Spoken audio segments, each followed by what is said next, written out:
Mr. IGP, is there a ban on false prophecies?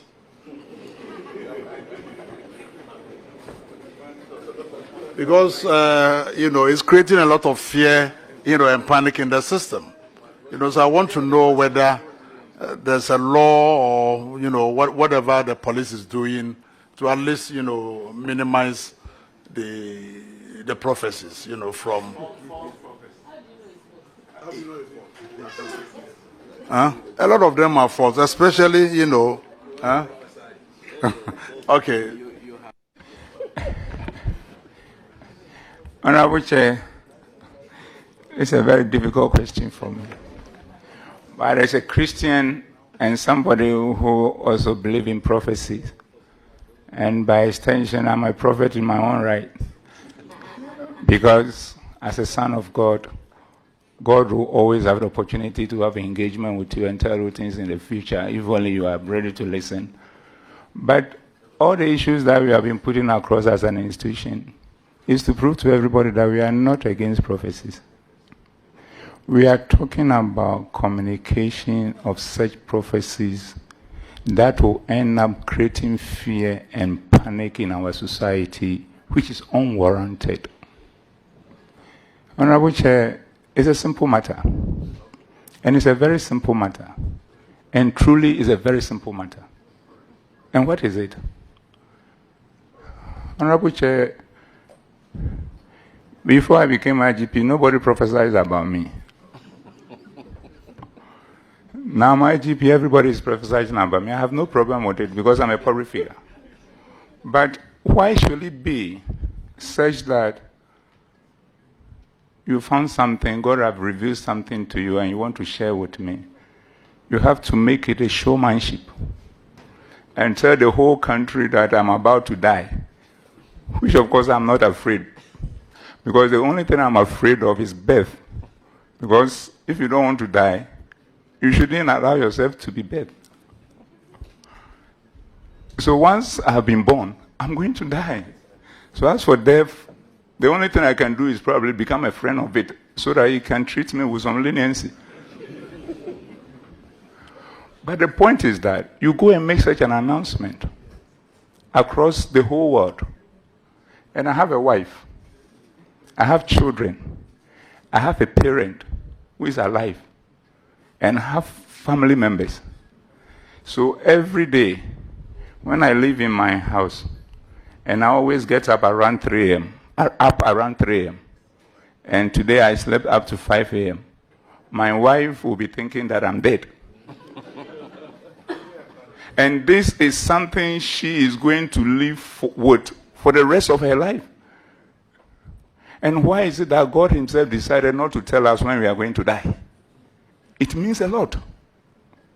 And even there, if you have prophecies about somebody dying, you even have a way in our typical Ghanaianness environment, put it even in Proverbs, for the person to decipher it.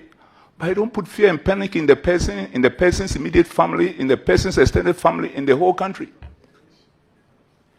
And the question is that, Honorable Chair, you are all elected to be members of parliament by our votes.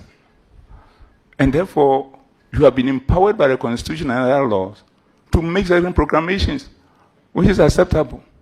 But those who are prophets, who elected them over my life? Who elected them over my life? To just get out there and make pronouncement about me where I'm not a member of your family, I'm not your church member, and probably the person might not be even believing in God. And how can a family meet and that family is not thinking about its members, but is thinking about outside people who are not related to the family, and be able to get revelation about those people and share it out there to cause fear and panic? And the point, another point, all this matter, we have decided not to talk about it. We are deep-seated Christians that we don't joke with godliness. But we also will not allow anybody to use God to create a mess and confusion, because God is not a God of confusion and God is not a God of disorderliness. So the final point we are making is, the Honorable Chair, imagine somebody says that from the beginning of this year, so the time we are in Easter, 90% of markets in Accra are going to be burnt. And you say it's a prophecy. Nobody has appointed you to go and make that communication. Imagine how many people will be going to the market every day thinking that they will don't come back. Imagine they come to say that you travel from Accra to Kumasi and the first half of the year, there will be 1,000 accidents and almost about 1,000 people will die. Imagine what will happen. So the only point we are saying is that we don't know what language God speaks and who interprets it for who.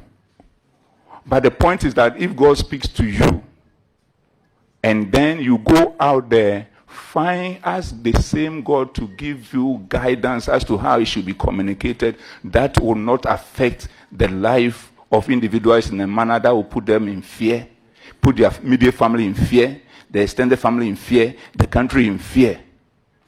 Why is at the same time making sure that when it all settles, you ask yourself, the same God can give direction on the same matter differently.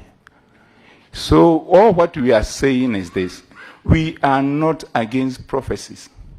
Go ahead, prophesy, but when God speaks to you, carry it in a manner that will ensure the sanctity of our nation called Ghana. And that is simplicity.